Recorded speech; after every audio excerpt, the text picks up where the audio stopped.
So ayan mga idol, welcome sa ating channel dito sa Life Goes On version 2 ng ating YouTube channel. So for today's video, yun yung pinangako natin sa ating pag-vlog na susundan natin itong reaction video para kay Lady Mechanic Angel, no? So after na nag-viral ang kanyang video kay Daddy Frankie, yung part 1, nasa 1.3 million, sa tulong na rin ng ating mga vloggers at mga kaibigan, at pre-promote natin si Lady Angel, ang batang mechanic, 14 years old. Ay ngayon naman mga idol ay ibibigay ko itong reaction video na ito na kung saan si Lady Mechanic Angel ay nagbablog na rin. So maganda yun sa kanya kasi natuto na siya ngayon maging vlogger, no, or content creator. So panoorin natin mga idol itong video niya na kung saan ay sinimulan niya nga ang pagbablog ni Miss Angel, ang Lady Mechanic ng General Trias. O yung mga idol, no, so mga magpapagawa ng mga motor, hanapin nyo lang yan si Lady Angel dyan sa General Trias kasi sikat na siya ngayon at halos nasa part 8 na ata ang gawa ni Daddy Frankie. Si Daddy Frankie mga idol, huwag nyo rin kalimutan i-subscribe, no? Kasi siya ang na-discover dito sa bata na to, no? Credits to Daddy Frankie and Ma'am Angel, ang batang Lady Mechanic. So panoorin na natin mga idol. Pero bago yan mga idol, introduce ko muna itong site ko sa inyo, Life Goes On, www.lifegoeson.biz, ang aking website, no? Yan, makikita nyo ang ating website mga idol, no? So, bisitahin nyo lang yan o kaya yung ating YouTube channel. Okay? So, yan mga idol, tara, sabay-sabay natin himayin itong video na ginawa ni batang Lady Mechanic. Okay? So, nag-viral ito kaya nga dito sa akin ay nasa 20k ng kanyang views, no? Ito yung nasa front ko kasi nga pinopromote ko nga si Angel, Malaanghel na yung Lady Mechanic, kilalanin natin. Okay, let's go. Ay mga ka-mechanic, ngayon po ay gagawin ko ang motor na yan. Ayan po. Gagawin ko po siya kasi utos po ni tatay na linisin ko daw po ito. Wait lang po. So mga ka-mechanic, ayan po ang gagawin kong motor. Ito po. Tapos ayan po yung carburetor. Bali, dito na lang po ako magagawa sa bahay kasi po marami din pong gawa sa shop. Kaya dito na lang po ako sa gawaan po namin dito sa bahay. Kukunin ko na po yung mga gamit sa shop para maumpisahan ko na rin pong gawin ito. So, ayun po, nakuha ko na po yung mga tools na gagamitin ko. Ang una ko pong tatanggalin ay ang bearings po. So, ayan mga idol, no, putulin ko. Gumagawa siya ng Rosie na motor. Uy mga idol, hanapin nyo kasi siya sa kanyang YouTube. Pakita natin. Angel, the Lady Mechanic Vlog. Yan ang kanyang channel. No, hanapin nyo yan. O, ayan siya. Oh. Nasa 10.1 subscriber na siya. So, mga idol, inaanyahan ko kayong i-subscribe naman si Angel, no? Yung Malaanghel na Lady Mechanic.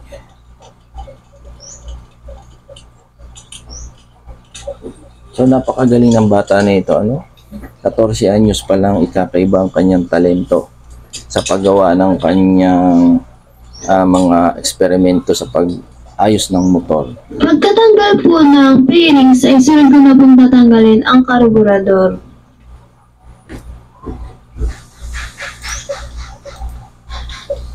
Ito na yung request nyo mga idol, yung susunod na update kay Angel. At kung hindi pa kayo... Pagkatanggal ko po nito sa motor ay aking lilinisin naman na po ito. Ay mga idol, at kung hindi nyo pa nakita ang mga part nito hanggang sa part 8, yung nakilala niya yung isang poging na nagpagawa ng motor din, tapos kung anong update sa kanya, hanapin nyo siya kay Daddy Frankie kasi si Daddy Frankie ang nakadiscover dito, no? Tapos siguro sinabi ni Daddy Frankie na mag-vlog na rin siya. Uy mga idol, dyan sa taas mga pala, introduce ko sa itong si G-Zone Reseller. No, nagbebenta kami ng mga cellphone sa ating website na gadgetzone.biz. Hanapin niyo mga idol. Ito, website ko yan. www.gadgetzone.biz, no? Nandyan lahat ng mga reseller ng cellphones natin, no? Para add nyo ako sa Facebook, para diyan sa baba may link description ako ng Facebook, para yung mga gusto mag-resell saan man dito sa sulok ng Pilipinas ay pwede kayong mag-resell ng cellphones, no? Nakikita rin po natin na yung gas po ay may halo pong tubig.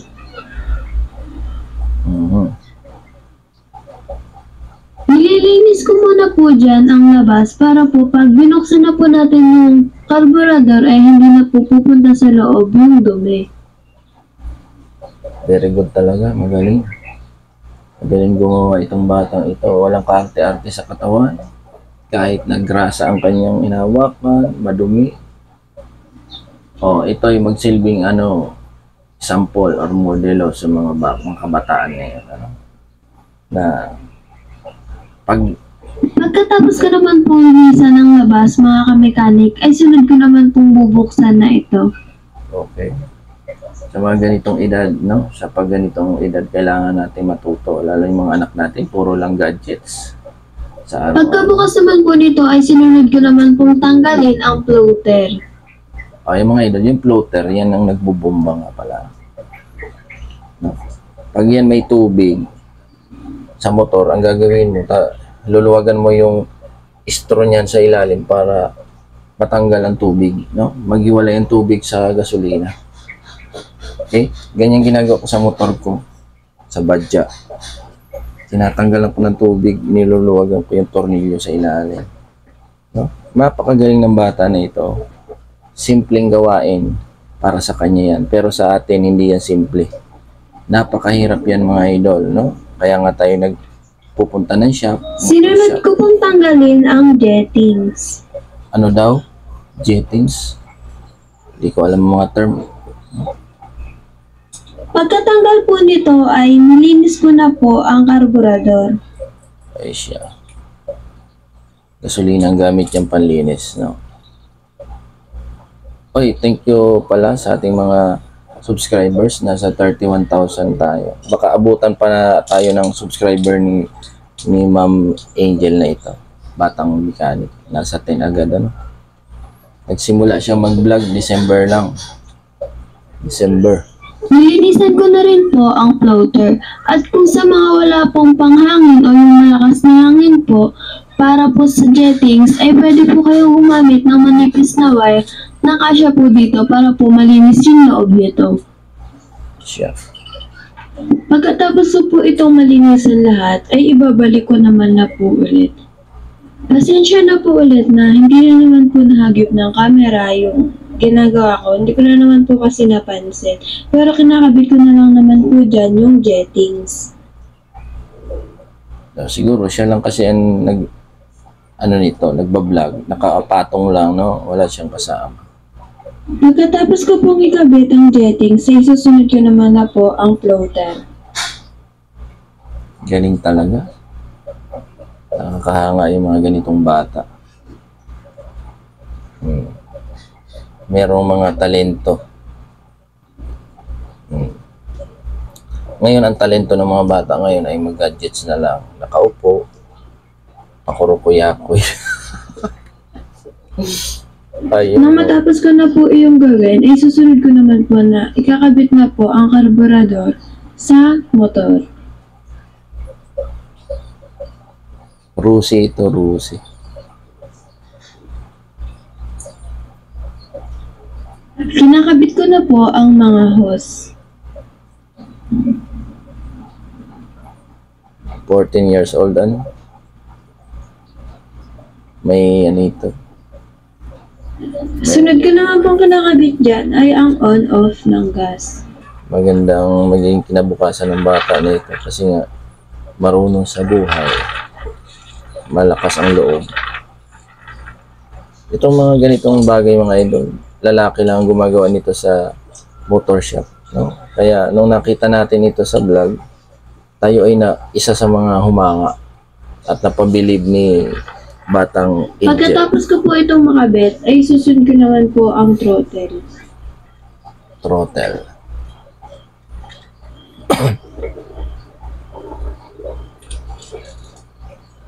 Pasensya na kayo, Miley. Nang may kabit ko na po ang throttle, ay sinunod ko naman pong ikabit ang mga tornilyo nito. Simple lang sa kanya, no? Tingnan mo yung mga kuko niya, oh. Ando may mga idol. Tanda yan ng kasipagan ng bata ito. No? Kasipag na bata.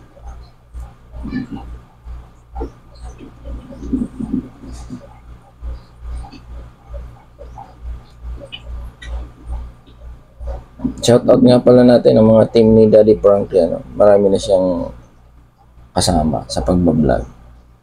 Ano, tandaan ko lang kasama dyan, si Motovlog ata yun. O shoutout natin. Subscribe nyo rin sila. Mga alalay ni ano, Daddy Frankie sa pagbablog.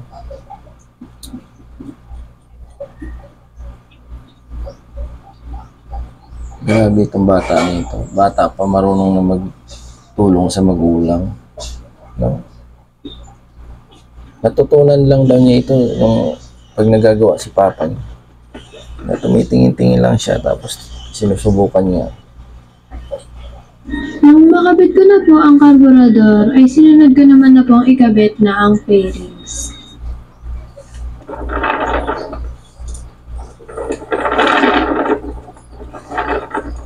Simple lang ang gawa niya. Pero sa atin, hindi yan simple. Mga ganyang bagay. Kasi pag nagkamali tayo sa ganyan, marunong na kaya ito mag-overhaul. Siguro marunong na rin. Tinuruan ito ng papa niya. Diyan po ay papaandarin ko na po sana. Kaso po ay wala po siyang supply ng kuryente, kaya po tinawag ko na din po agad si tatay. Diyan po ay chinecheck na ni tatay kung may kuryente po ba talaga to. Tapos po, yung sa carburetor ay okay naman daw po. Kaso wala lang daw po talagang supply ng kuryente. Diyan po ay kaya po namin binuksan yan para i-check po ang CDI.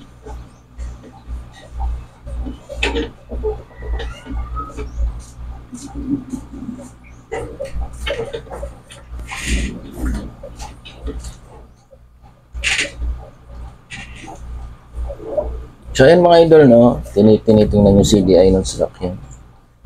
Magsaing na kayo, anak.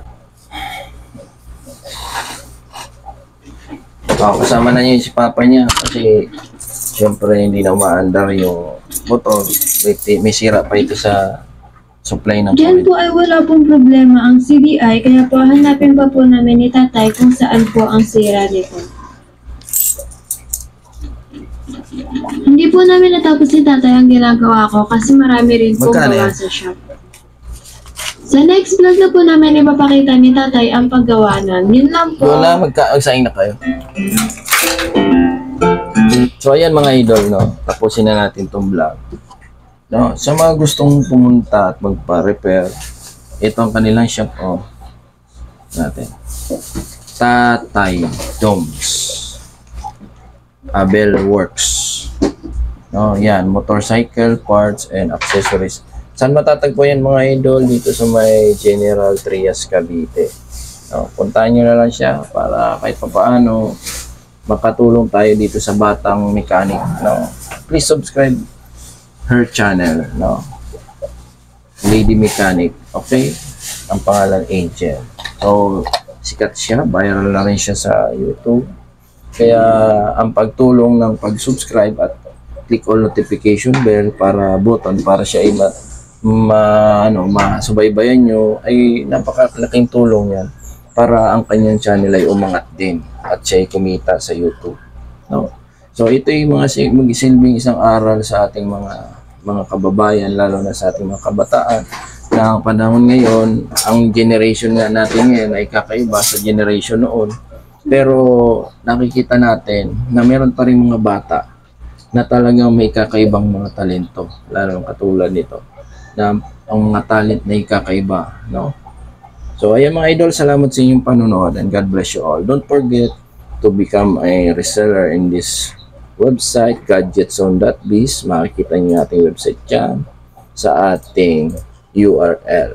Okay, so God bless you all. Bye-bye.